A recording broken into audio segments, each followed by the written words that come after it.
ममता बनर्जी की पार्टी के विधायक खुद अपने कार्यकर्ताओं को हिंसा के लिए उकसाते हैं तो पश्चिम बंगाल में शांति कैसे आएगी? सवाल इसलिए क्योंकि ममता दीदी के भरोसेमंद विपक्षी पार्टियों के समर्थकों को डराने और धमकाने की साजिशें रचेंगे तो बंगाल में सियासी हिंसा का बढ़ना तय है।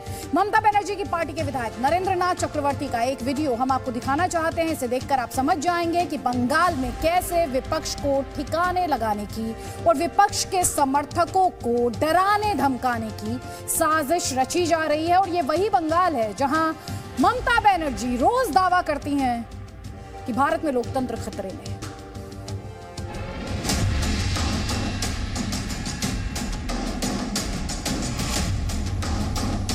আপনি যদি ভোট দিতে যান আমরা ধরে নেব বিজেপি ভোট দেবেন, আপনি কোথায় থাকবেন সেটা আপনার নিজের লিখে।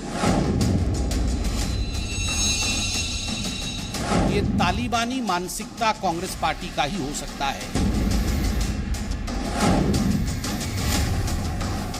যারা কট্টর বিজেপি,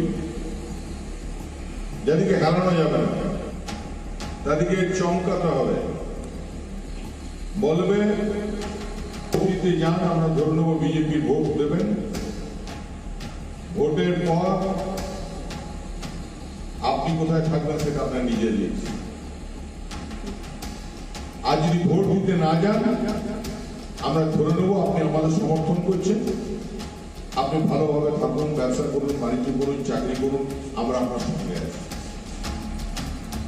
ये है नरेंद्र नाथ चक्रवर्ती, ममता बनर्जी की पार्टी टीएमसी के विधायक, जो अपने कार्यकर्ताओं को बीजेपी के खिलाफ उकसा रहे हैं। बंगाल में ममता बनर्जी की सरकार के दौरान सियासी हिंसा क्यों बढ़ रही है, इस सवाल का जवाब नरेंद्र नाथ चक्रवर्ती के इस वीडियो में। एक बार फिर सुनिए ममता दीदी के धमकीबाज विधायक की बात। যারা কট্টর বিজেপি,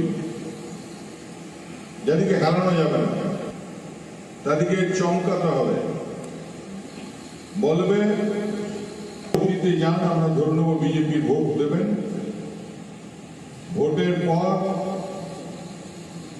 আপনি কোথায় থাকবেন সেটা আপনার নিজের লিখে। আজ যদি ভোট দিতে না যান আমরা ধরে নেব আপনি আমাদের সমর্থন করছেন, আপনি ভালোভাবে থাকুন, ব্যবসা করুন, বাণিজ্য করুন, চাকরি করুন, আমরা আপনার সঙ্গে আছি। नरेंद्र नाथ चक्रवर्ती ने अपने कार्यकर्ताओं से कहा कि वो बीजेपी के समर्थकों को डराएं, धमकाएं, उनसे कहें कि वो लोग वोट देने नहीं जाएं। इसी वीडियो पर बीजेपी ने पलटवार किया और टीएमसी का नया नाम रखा तालिबानी मानसिकता कांग्रेस। यह अतिशयोक्ति नहीं होगी अगर टीएमसी को हम तालिबानी मानसिकता कांग्रेस कहेंगे। ये मानसिकता कि आप घर से बाहर निकलकर वोट नहीं कर सकते हैं वरना आप बंगाल में जी नहीं सकेंगे, ये तालिबानी मानसिकता कांग्रेस पार्टी का ही हो सकता है, ये किसी और का विचारधारा नहीं हो सकता है।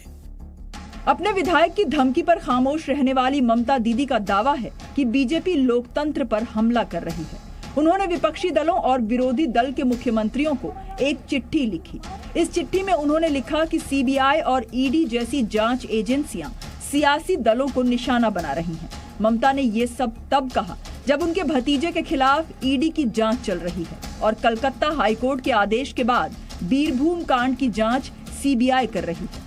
ममता जी को घबराहट क्यों हो रही है, जांच में आज क्यों, और उस पर अगर केंद्र सरकार ने सीबीआई की जांच बैठाने का निर्णय लिया तो ये हाई तौबा कर रहे हैं, देश को मिलाने की बात कर रहे हैं।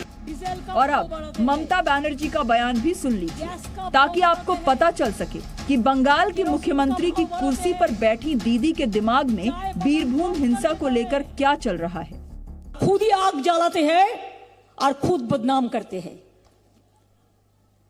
बांग्ला का साथ उसका कोई प्यार नहीं है, जनता का साथ उसको कोई रिश्ता नहीं है, कोई मोहब्बत नहीं है, खाली एक ही काम है, आग जला दो, वायलेंस वायलेंस बोल के बांग्ला का बदनाम कर दो। बीरभूम में आग किसने लगाई ये तो जांच का विषय है, लेकिन सवाल ये है कि ममता सरकार में उन्हीं की पार्टी का विधायक अगर आग लगाता है, वो अपने कार्यकर्ताओं से कहता है कि बीजेपी के समर्थकों को डराए धमकाएं, तो क्या इसे सही माना जाए? ब्यूरो रिपोर्ट, जी मीडिया। আপনি ভালোভাবে থাকুন, ব্যবসা করুন, বাণিজ্য করুন। Presenting B News app, available on Google Play and App Store. Download it now.